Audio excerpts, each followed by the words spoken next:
Welcome student. અગાઉના લેક્ચરમાં આપણે સબ્જેક્ટ ઇન્ડિયન ઇકોનોમિક્સમાં વૈશ્વિક સૂચકાંક અને ભારત, જેમાં HDI એટલે કે માનવ વિકાસ આંકનો અભ્યાસ છે કરી રહ્યા છીએ, જેની અંદર માનવ વિકાસ આંકનો જે મુખ્ય માનવ વિકાસ આંકનું જે મૂલ્યાંકન છે એ મુખ્યત્વે બે ક્ષેત્રોના આધારે થાય છે, શિક્ષણ અને આરોગ્ય કે સ્વાસ્થ્ય. તો કે શિક્ષણ અને આરોગ્ય સ્વાસ્થ્યમાં જે કાંઈ પણ પ્રકારના પ્રગતિ થઈ હોય એના આધારે આપણને ખ્યાલ આવે છે કે આપણા દેશમાં માનવ વિકાસ આંકનો દર છે કેવો અને કેટલો છે. બરાબર. તો અગાઉના લેક્ચરમાં આપણે સ્વાસ્થ્ય અને શિક્ષણ ક્ષેત્રે જે કાંઈ પણ વિકાસ કર્યો છે ભારતે માનવ વિકાસ આંકને ધ્યાનમાં રાખીને, એના વિશેનો અભ્યાસ આપણે અગાઉના લેક્ચરમાં જોઈ ગયા હતા. આજે આપણે જોવાના છીએ એ છે માનવ વિકાસ આંકની મર્યાદાઓ. માનવ વિકાસ આંકની મર્યાદાઓ. તો કે માનવ વિકાસ આંક જેમ આપણે શિક્ષણ અને સ્વાસ્થ્ય ક્ષેત્રે પ્રગતિ કરી છે એના દ્વારા આપણે માનવ વિકાસ આંક ઊંચો લઈ શક્યા છીએ, એવી જ રીતે માનવ વિકાસ આંકમાં શિક્ષણ અને સ્વાસ્થ્ય ક્ષેત્રે અમુક મર્યાદાઓ પણ જોવા મળી છે કે જેમાં હજી આપણે એટલો બધો વિકાસ છે એ કર્યો નથી. શિક્ષણ અને સ્વાસ્થ્યના ક્ષેત્રોમાં હજુ સંતોષકારક વિકાસ અને પ્રયાસો કરવાના બાકી છે. તો એમાં કઈ કઈ ખામીઓ છે માનવ વિકાસ આંકમાં? તો પેલું છે અપૂરતી સગવડો. એટલે કે શિક્ષણ અને આરોગ્ય ક્ષેત્રે અપૂરતી સગવડોના કારણે પણ જોઈએ એટલા પ્રમાણમાં આપણે માનવ વિકાસ આંક છે એ ઊંચો લઈ જઈ શક્યા નથી. જો તમને હવે અંદર આવી રીતે આપેલું છે, શિક્ષણ અને આરોગ્યમાં અપૂરતી સગવડો. પેલું જે છે એ શું છે? અપૂરતી સગવડો. બરાબર. શિક્ષણ સંબંધી સગવડો હજુ અપૂરતી છે. પ્રાથમિક શિક્ષણના ક્ષેત્રમાં લગભગ 14% બાળકો અને માધ્યમિક શિક્ષણના ક્ષેત્રમાં લગભગ 40% બાળકો શાળાઓમાં પ્રવેશથી વંચિત રહ્યા છે. એટલે કે આપણે જો શિક્ષણની વાત કરીએ તો પ્રાથમિક શિક્ષણમાં હજુ કુલ વસ્તીના 14% બાળકો એવા છે કે જેમને શાળામાં પ્રાથમિક શિક્ષણના અભ્યાસ માટે શાળામાં પ્રવેશ મળતો નથી. માધ્યમિક શિક્ષણમાં આ ટકાવારી છે એ કેટલા ટકા છે? તો કે 40%. એટલે કે એમને શિક્ષણ કરવું છે પણ શિક્ષણ માટેના શાળાઓમાં પ્રવેશથી એ કેવા રહી જાય છે? વંચિત રહી જાય છે. તો ક્યાંક ને ક્યાંક આપણી શિક્ષણ ક્ષેત્રે સુવિધાઓ છે એ પૂરતી નથી એવું આપણે કહી શકીએ, જેના કારણે જે લોકોને શિક્ષણ એટલે કે શાળામાં પ્રવેશથી શું થઈ જાય છે? વંચિત રહી જાય છે. છોકરાઓની તુલનામાં છોકરીઓમાં શિક્ષણનું પ્રમાણ આધારે નીચું છે. દર 100 છોકરાઓ દીઠ છોકરીઓની સંખ્યા પ્રાથમિક શિક્ષણ ક્ષેત્રે 71 અને માધ્યમિક શિક્ષણ ક્ષેત્રે 49 છે.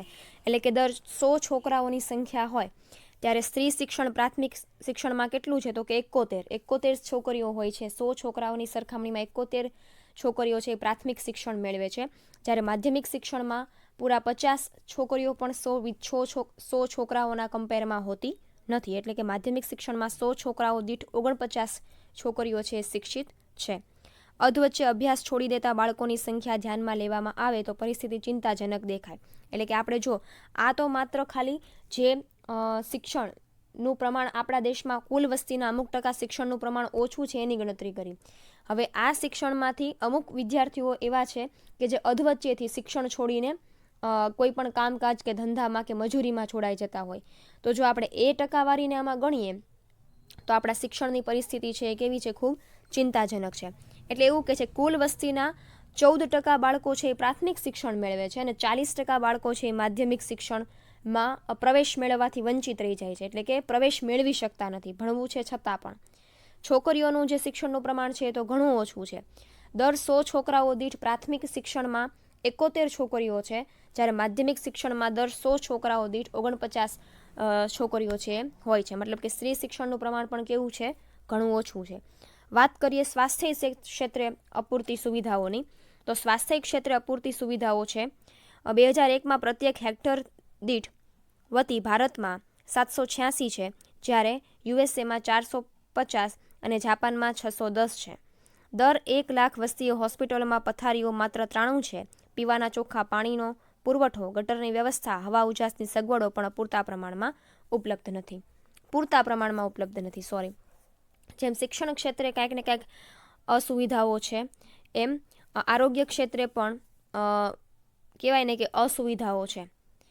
હવે 1 લાખની વસ્તી હોય ત્યાં હોસ્પિટલોની સંખ્યા, હોસ્પિટલમાં કહેવાય ને કે 93 બેડની સુવિધાઓ છે હોય છે. ઉપરાંત લોકોને પીવા માટેનું ચોખ્ખું પાણી નથી મળતું, જેથી એમનું સ્વાસ્થ્ય ખરાબ થાય છે.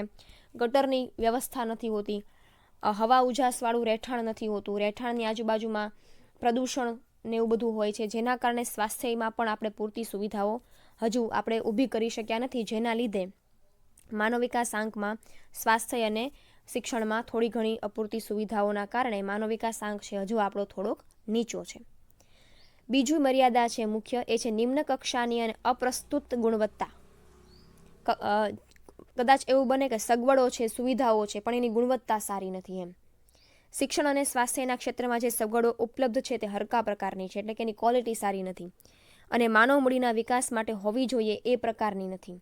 લોકોના વિકાસ થાય, લોકોની જરૂરિયાતો સંતોષાય, લોકો માટે એક પ્રકારે સારું એવું વિકાસનું વાતાવરણ ઊભું કરે એવી સુવિધાઓ હજુ આપણે શિક્ષણ અને સ્વાસ્થ્ય ક્ષેત્રે ઊભી કરી શક્યા નથી. એવી સારી ગુણવત્તાવાળી સુવિધાઓ આપણે ઉપલબ્ધ નથી કરી શક્યા. અર્થાત ભારતની પરિસ્થિતિ અને જરૂરિયાતોને અનુરૂપ પણ નથી. ભારતના લોકોની જે વસ્તી છે, ભારતના લોકોની જે જરૂરિયાતો છે એ પ્રમાણેની પૂરતી ગુણવત્તાવાળી સુવિધાઓ હજુ આપણે ઊભી નથી કરી શક્યા. શિક્ષણની પ્રથા તેમજ અભ્યાસક્રમના વિષયો વિદ્યાર્થીઓના બૌદ્ધિક સ્તર, રુચિ અને સામાજિક સાંસ્કૃતિક વાતાવરણ સાથે સુસંગત નથી. એટલે કે ઘણી વખત એવું થાય કે આપણી શિક્ષણ વ્યવસ્થામાં આપણે અભ્યાસક્રમો એવા રાખીએ છીએ કે જેનાથી બાળકને ભણવા માટે કે શિક્ષણ મેળવવા માટે રસ લાગતો નથી, એમને મન થતું નથી શિક્ષણ લેવાનું.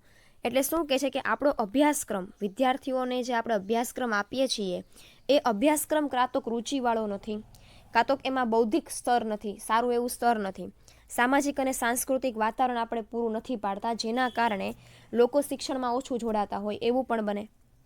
કંઈક અભ્યાસક્રમ ઇન્ટરેસ્ટેડ હોય, કંઈક આમ યુનિક હોય, લોકો વિદ્યાર્થીઓને કંઈક નવું જાણવા મળે, નવી એક્ટિવિટી કરવા મળે એવો અભ્યાસક્રમ હોય તો વિદ્યાર્થીઓ છે એની જાતે શિક્ષણમાં વધારે રસ લાવી અને જોડાય. વ્યવસાયલક્ષી અને ટેકનિકલ શિક્ષણના ભોગે સર્વસામાન્ય શિક્ષણને વધુ મહત્ત્વ આપી દેવામાં આવ્યું છે. સર્વસામાન્ય શિક્ષણ પણ એવું નથી કે જે લોકોની જિજ્ઞાસાઓને પોષે, તર્કશક્તિને વિકસાવે અને વૈજ્ઞાનિક દ્રષ્ટિકોણ કેળવે. ઘણી વખત આપણે શું કરીએ છીએ તો કે એક વ્યાવસાયિક, એક સર્વસામાન્ય શિક્ષણની પ્રથા જે ચાલતી આવે છે એને આપણે માનીએ છીએ. ફોર એક્ઝામ્પલ આપણે શું તો કે 12, 10, 12 પછી તો કે ભાઈ જો તમારો ભાષામાં રસ હોય તો આપણે મોસ્ટલી આપણે આવું જોતા હોઈએ કે ભાઈ તમારો જો ભાષાના વિષયમાં રસ હોય તો લોકો આર્ટ્સ લે છે, ઘણા લોકોને મેથ્સમાં રસ હોય, આંકડાકીય જ્ઞાનમાં રસ હોય તો એ કોમર્સ લે છે, ઘણા લોકોને વિજ્ઞાનમાં રસ હોય, નવું નવું શોધખોળ કરવામાં રસ હોય તો એ શું કરે છે, સાયન્સ સ્ટ્રીમ લે છે.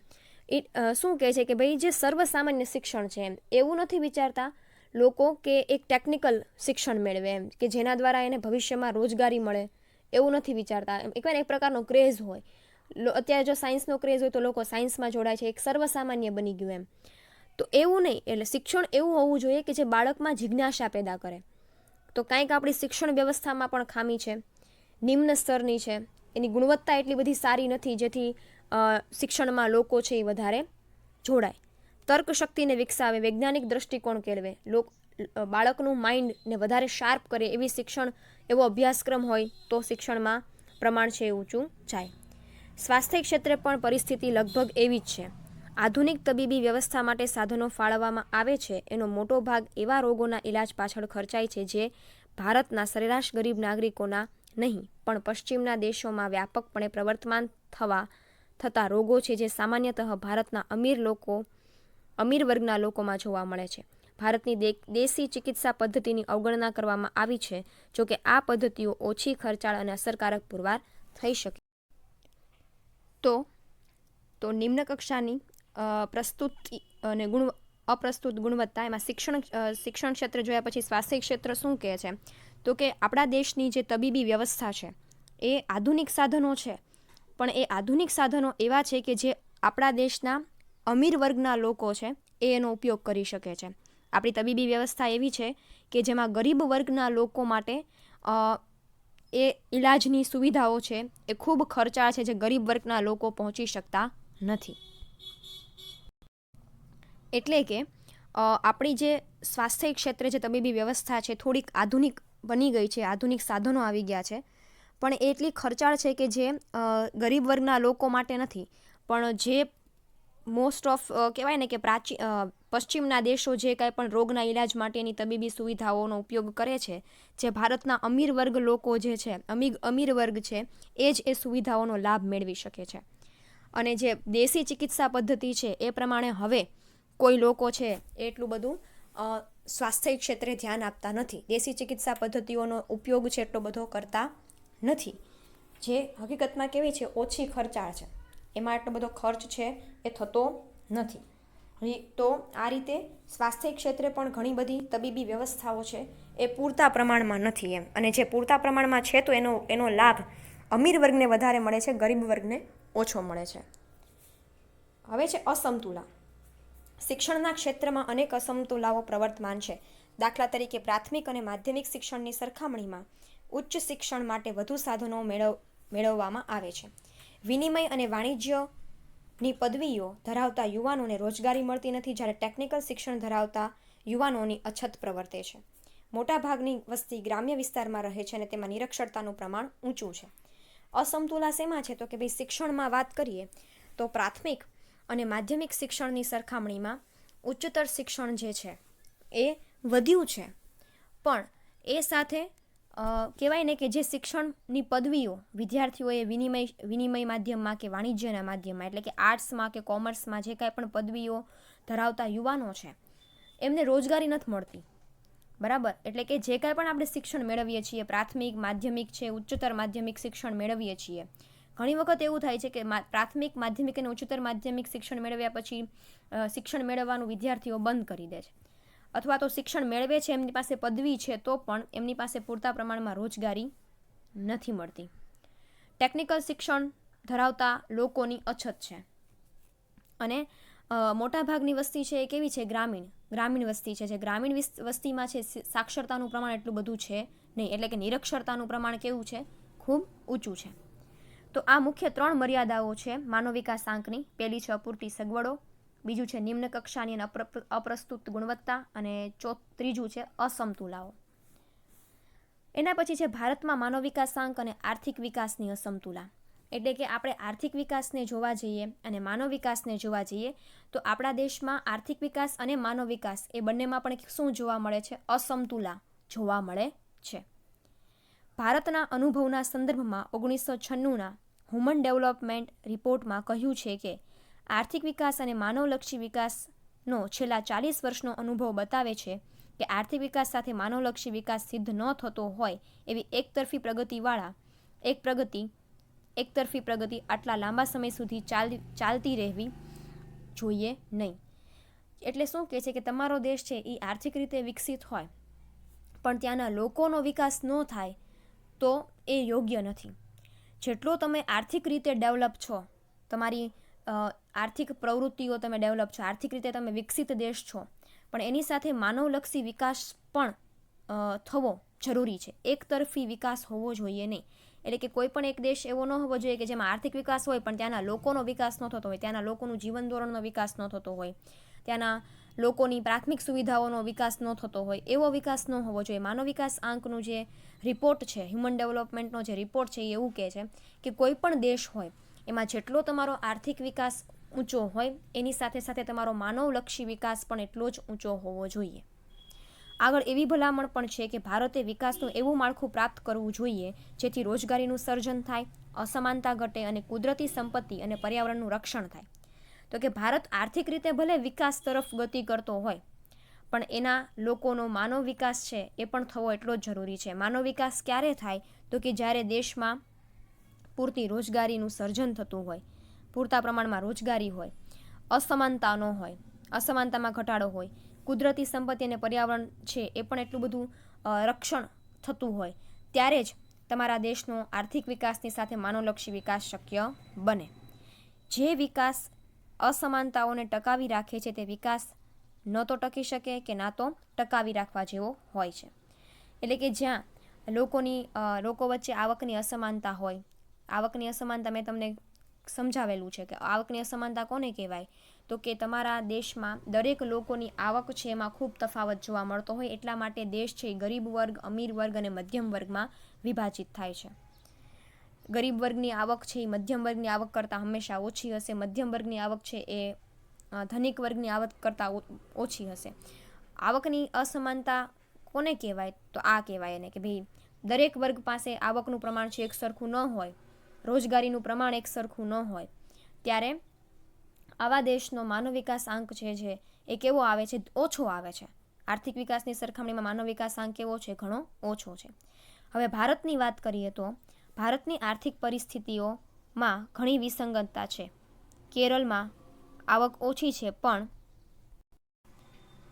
માનવલક્ષી વિકાસનો આંક ઊંચો છે. એટલે કે કેરળના એવા પ્રયાસો થવા જોઈએ કે જેથી આવક વધે, આર્થિક વિકાસ વેગ પકડે અને માનવ વિકાસ દ્વારા જે તકો અને ઉત્પાદન ક્ષમતા ઉપલબ્ધ બની છે તેનો લાભ લઈ શકાય. હવે આપણે જો માનવ વિકાસ આંકની વાત જોવી હોય તો હવે આપણે દરેક રાજ્યો પ્રમાણે જોઈએ તો કેરળ જે છે એ કેવું છે? તો કે ભાઈ આપણા દેશના રાજ્યોમાં પણ આ પ્રકારની પરિસ્થિતિ છે જોવા મળે છે કે રાજ્યોમાં પણ આર્થિક વિકાસ કોઈક રાજ્ય છે આર્થિક રીતે વિકસિત છે તો ત્યાંના લોકોનો એટલો બધો વિકાસ થતો નથી. અમુક રાજ્યો એવા છે કે જ્યાંના લોકોનો વિકાસ થાય છે પણ આર્થિક વિકાસ થતો નથી એમ. તો એવા આપણા દેશની આર્થિક પરિસ્થિતિમાં જ આવી બધી અસંગતતાઓ છે એ જોવા મળી છે. તો કેરળ છે એમાં શું છે? તો કે ભાઈ ત્યાં આવક ઓછી છે પણ ત્યાંના લોકોનો જે વિકાસ છે એ ખૂબ ઊંચો છે. એટલે કેરળે શું કરવું જોઈએ? તો કે ભાઈ કેરળે એવી રીતે વિકાસ કરવા માટેના પ્રયત્નો કરવા જોઈએ કે જેથી એમનો જે માનવ શક્તિ છે, એમનો જે માનવલક્ષી વિકાસ છે એને ઉત્પાદનમાં ઉપયોગ કરવો જોઈએ, ઉત્પાદન લક્ષી બનાવવું જોઈએ જેથી એનો આર્થિક વિકાસ પણ એટલો ઝડપથી થાય. ત્યાંના લોકો જો એટલા બધા એજ્યુકેટેડ છે તો ત્યાં આર્થિક વિકાસ કરવા માટે કંપનીઓ છે, મોટી મોટી કારખાનાઓ છે, એમાં માણસોનો એવી રીતે ઉપયોગ કરવો જોઈએ, માણસનો વિકાસનો એવી રીતે ઉપયોગ કરવો જોઈએ કે એ વધારે ડેવલપ થાય. રાજસ્થાનમાં આર્થિક વિકાસ ઝડપી છે પણ માનવલક્ષી વિકાસ ધીમો છે. રાજસ્થાનમાં ઊંધું છે. કેરળ કરતાં રાજસ્થાનમાં શું છે? અલગ છે થોડુંક કે ભાઈ કેરળમાં જે આર્થિક વિકાસ ઓછો છે અને માનવ વિકાસ આંક વધારે છે, ત્યારે રાજસ્થાનમાં શું છે? તો કે આર્થિક વિકાસ વધારે છે અને માનવલક્ષી વિકાસ કેવો છે? ધીમો છે. રાજસ્થાન સામે એવો ભય ઊભો થયો છે કે આખરે આર્થિક વિકાસનો દર ઘટીને માનવ વિકાસના સ્તર પર આવી જશે.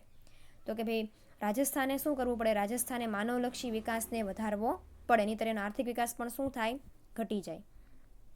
આંધ્રપ્રદેશ, મધ્યપ્રદેશ, ઉત્તર પ્રદેશ, ઓરિસ્સા, બિહારમાં આર્થિક વિકાસ અને માનવલક્ષી વિકાસ બંને ધીમા છે. બંને એકબીજાને નીચેની દિશામાં ધકેલીને એવી વિષચક્ર સર્જી રહ્યા છે. એક વિષચક્ર સર્જી રહ્યા છે. આ વિષચક્રને તોડવા માટે આ રાજ્યોએ એકતરફી આવક વધારવું એવું આર્થિક રોકાણ કરવું જોઈએ તો બીજી તરફ માનવ મૂડીને વિકસાવે તેવું સામાજિક રોકાણ પણ કરવું જોઈએ. જ્યારે અમુક રાજ્યો એવા છે જેમ કે આંધ્રપ્રદેશ છે, મધ્યપ્રદેશ છે, ઉત્તર પ્રદેશ છે, ઓરિસ્સા છે, આ બધા રાજ્યો છે એવા છે કે જ્યાં આર્થિક વિકાસ અને માનવલક્ષી વિકાસ બંને કેવા છે? ધીમી ગતિના છે. બંને ધીમા થાય છે, બંને ઓછા છે, જેના કારણે એ દેશો છે એ કેવા રહી જાય છે? પછાત રહી જાય છે.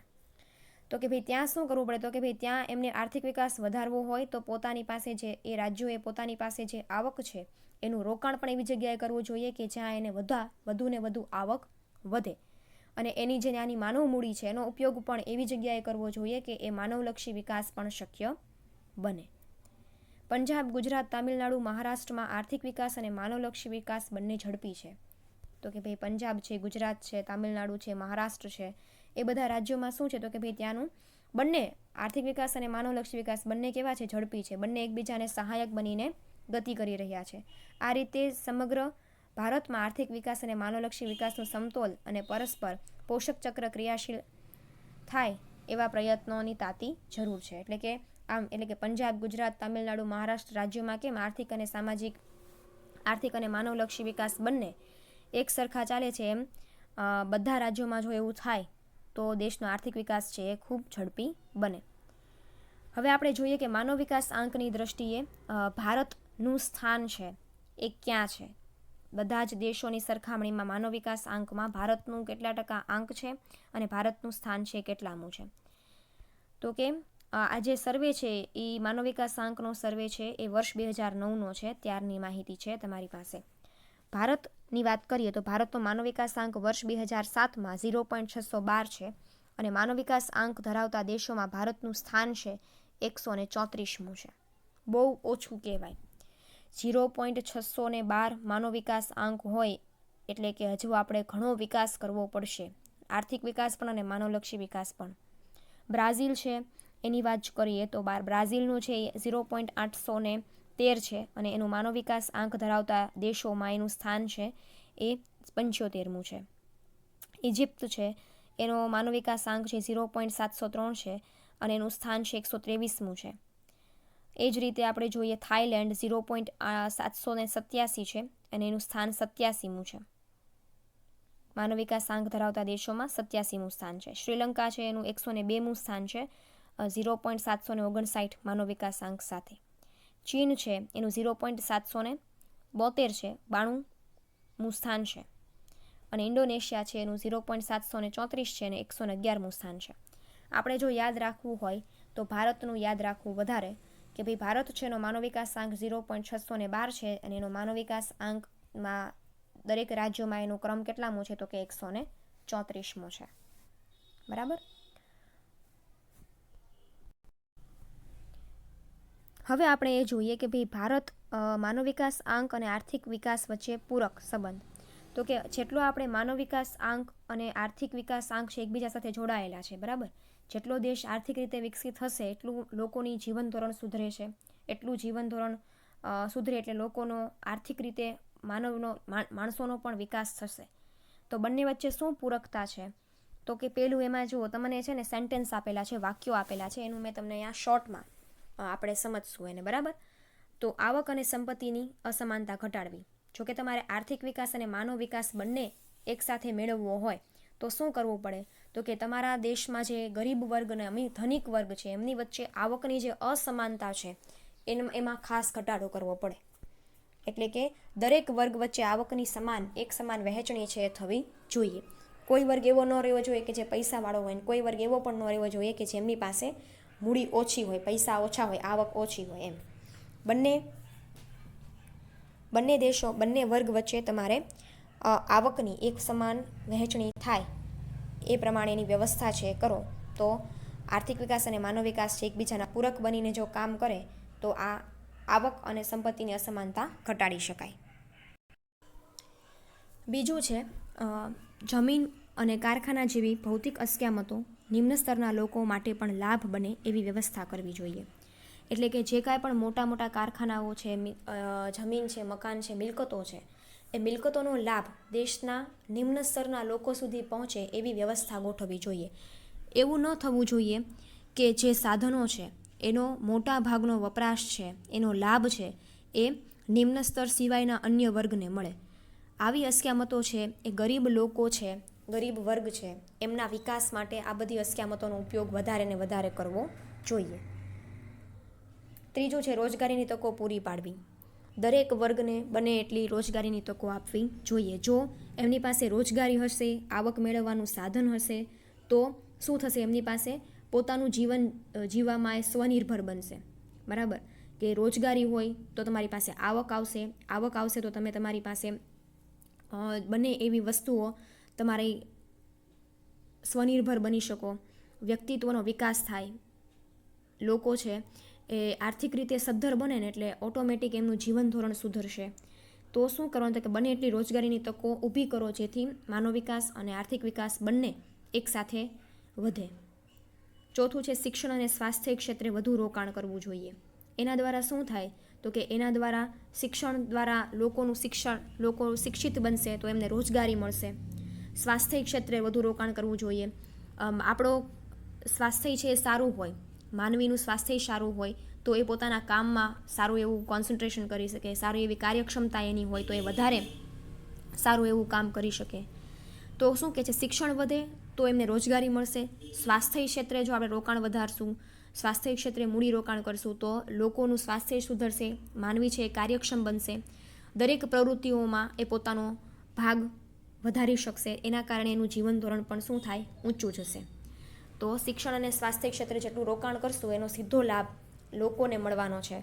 લોકો પાસે આવક આવશે, લોકો છે સ્વસ્થ હશે તો એ પોતાનું કામ વધારે સારી એવી રીતે કરી શકશે, સારું એવું ઉત્પાદન કરી શકશે. એનું સીધું રીઝન આપણને એ મળે કે એના કારણે લોકોનું જીવન ધોરણ પણ કેવું થશે, ઊંચું થશે. છઠ્ઠું છે સ્ત્રી શિક્ષણ અને સ્વાસ્થ્યની તકો પૂરી પાડવી, જેથી સામાજિક વિકાસમાં ફાળો આપી શકે. બને એટલું સ્ત્રીઓને શિક્ષિત કરવી, સ્ત્રી સ્વાસ્થ્યને પણ એટલું મહત્ત્વ આપવું.